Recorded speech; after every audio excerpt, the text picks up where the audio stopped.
Welcome back to the show. We got a great one lined up. Somebody roll that beautiful intro.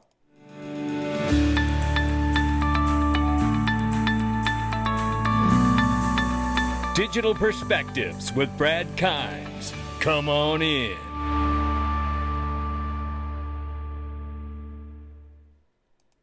Welcome back. Yeah, you can follow us on Twitter, YouTube, and digperspectives.com for exclusive content. $2.33 trillion market cap for crypto. The market is off 0.8%. 63,300 plus for Bitcoin, 2,600 plus for Ethereum. We got some Ethereum news for you today.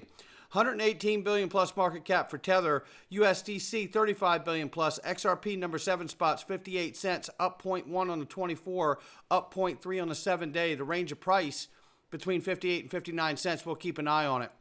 Very quickly, I want to tell you about this. It's linked to, you've heard me talk about it, but let me tell you something. Whether it's AI, whether it is distributed ledger technology, digital assets, fintech, you name it, they got it. Over 76 companies available that you can get private equity in at the most affordable minimums available in the market today. No question about it.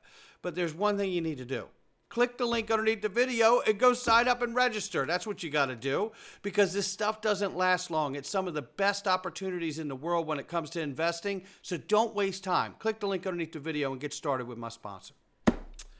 $4.5 billion Bitwise CIO says the most powerful people in finance are allocating to Bitcoin and crypto. And you know what? This is right. This is right. It is happening. But we have some news on this. And according to the recent Coin Shares report, they're not excited about everything.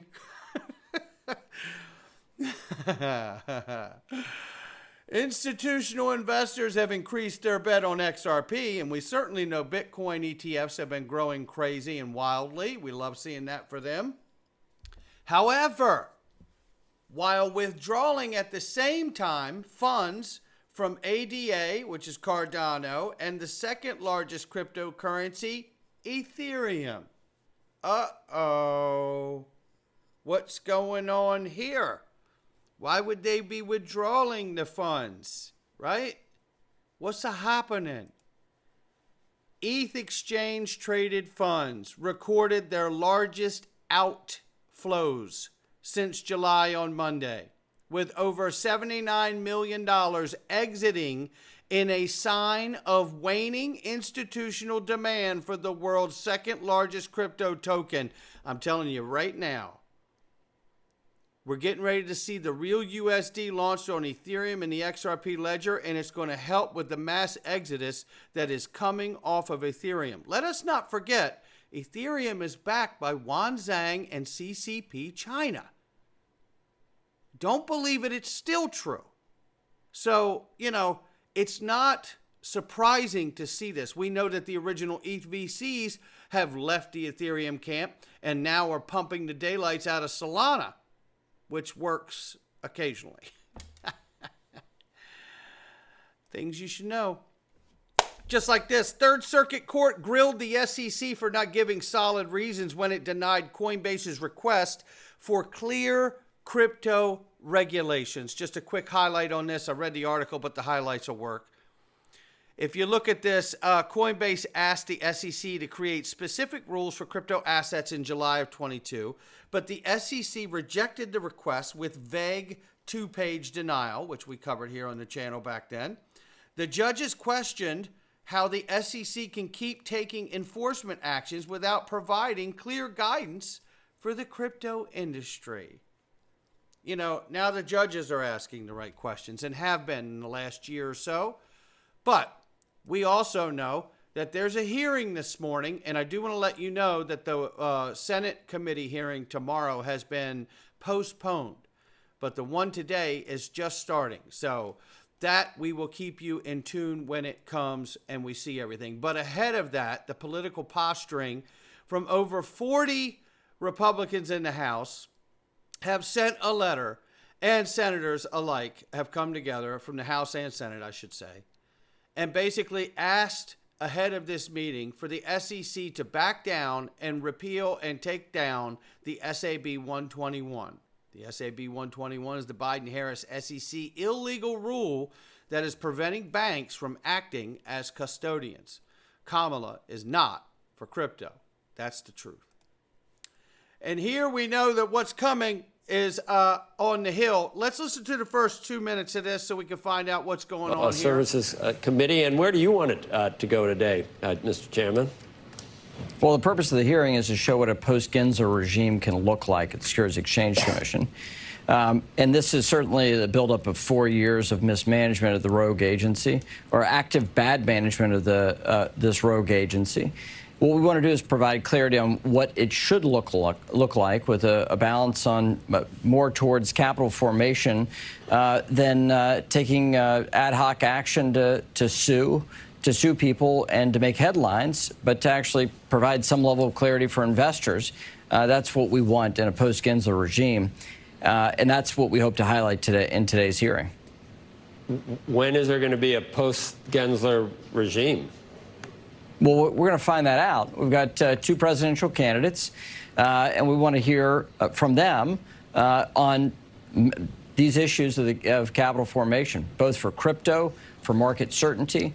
We don't know the Harris approach. It could be the Biden approach, since she is the vice president in this administration.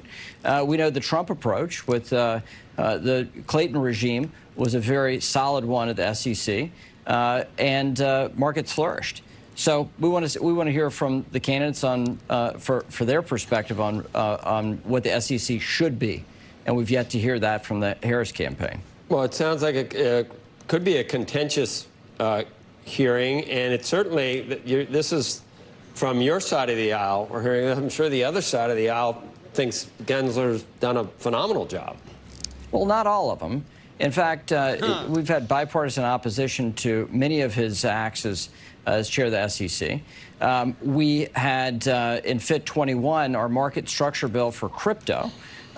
We had 71 Democrats vote with all the House Republicans, 2/3 of the House voting in favor of this regime, which is, I think, a large rebuke of his actions when it comes to crypto. That's exactly right. That's exactly right. And it's going to be interesting to get those excerpts today from this hearing, because all 5 commissioners are there. So stay tuned. We'll have more tomorrow on that front, I'm sure. But look at this. This is Stuart Alderati. I want to bring you in. You don't have to hear this whole thing, but let me bring you in right about here and let this play out, where Stuart Alderati forecasts the SEC is likely to appeal the decision by Judge Torres, which I have expected from day one.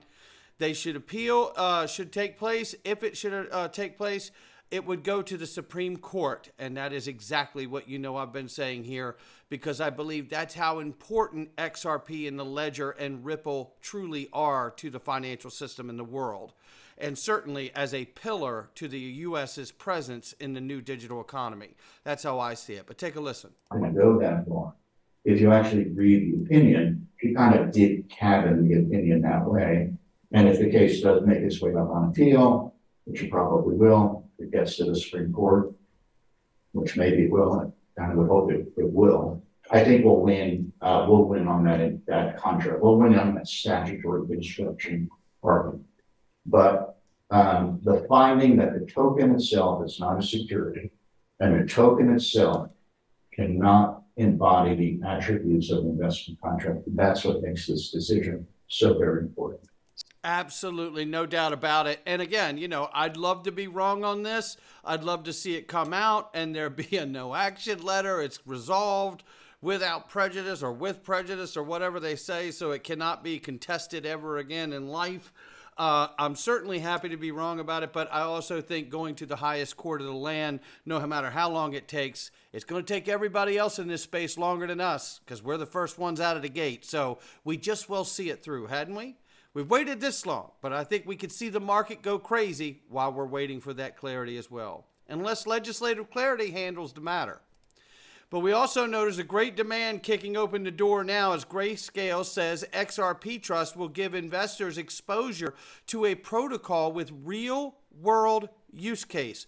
That's right. The one that they call a crap coin for years in this space. It is now being positioned when Grayscale advertises the opportunity and giving them a description of what you're investing in and getting exposure to. You're getting exposure to a protocol with real world use cases. And that is why we need legislation. Speaking of real world use cases, take a look at this. Depository Trust Clearing Corporation has announced the results of its U.S. Treasury Collateral Network tokenization pilot, finding robust functionality and potential for distributed networks. Oh, yes, ladies and gentlemen, this is the kind of talk we like right here. Significant improvements for the tokenization pilot with DTCC, liquidity and collateral optimization, ladies and gentlemen. Very quickly, I want to come all the way down here. In a hypothetical default scenario, secured parties seize pledged assets, transferring ownership in atomic transactions, ensuring legal certainty and control. DTCC wrote in a press release. Nadine Chakar, who came from where? Securrency. And Securrency was bought by the DTCC and now is called Digital Assets, right? So, blockchain advocate, longtime global head of DTC's Digital Assets, Nadine Chakar, noted in particular that the system significantly improved liquidity and collateralized optimization. DTC has been experimenting with blockchain since at least 2020 when it launched a pilot program called Project Ion. Project Ion, looking to test out alternative settlement methods. The firm is responsible for clearing several hundreds of trillions of dollars worth of transactions annually, which is really quadrillion, over 2 quadrillion a year, right? But this is where I have to remind everybody, too, going all the way back to 2022, when the SEC voted unanimously to move forward with same-day settlement, citing distributed ledger technology. The ever-increasing pace of advancements in technology, including distributed ledger technology, further shortening the standard settlement cycle in the near future may be both desirable and feasible. Indeed, some such efforts are already underway. And it's a unanimous vote by all of them. Yes. Yes, the recommendation is approved unanimously. And there you have it, The right? ever-increasing pace of advancement. So, we know that there's been efforts, even in the SEC, to move to this shorter, quick settlement time. What does the DTC do? They settle things. And what did Nadine Chakar tell us? What did she tell us? We know what she told us, that it's working. It's working like gangbusters, right? Here's the other thing. Molly Elmore said back in the day, too. She said, you know what? This is Project Ion. That approval that you heard that vote on, from her research, she believes that that was Project Ion being voted on. So this gets very, very interesting, ladies and gentlemen. Very interesting. And again, what do we know about Securrency? Securrency also had the ability to use protocols including Ethereum, Stellar, Ripple, GoChain, EOS, among others, right? Securrency. That's where Nadine Chakar came from, and that's why they bought Securrency at DTCC and brought her with it. Things are getting good. We need legislation. I have said it before. We need that catalyst. We need that clarity. It hasn't changed for years. The only thing that has changed, it's become more obvious that the DTCC and other giant legacy players in the financial system are headed our way, and we'll meet them at the pass. 6-month time frame for XRP. Compression leads to expansion. That's looking pretty damn good right there, isn't it? And then to look at this from Block Bull, XRP is 5 weeks away from optimum buy, he says. Price targets and top of the cycle dates included with the plan. As you can see, that is really building up another tight window right there. I would love to see that thing set new all-time highs. I know where we're going ultimately, but I want to see that for all of us. I really, really do. and because ultimately I believe Ripple has done the right things about approaching the right players to build the right market infrastructure. So when we do get legislation, we can truly see all the things we've talked about for so very long. Going into the freedom zone, you're going to want to come with me. Oh my goodness.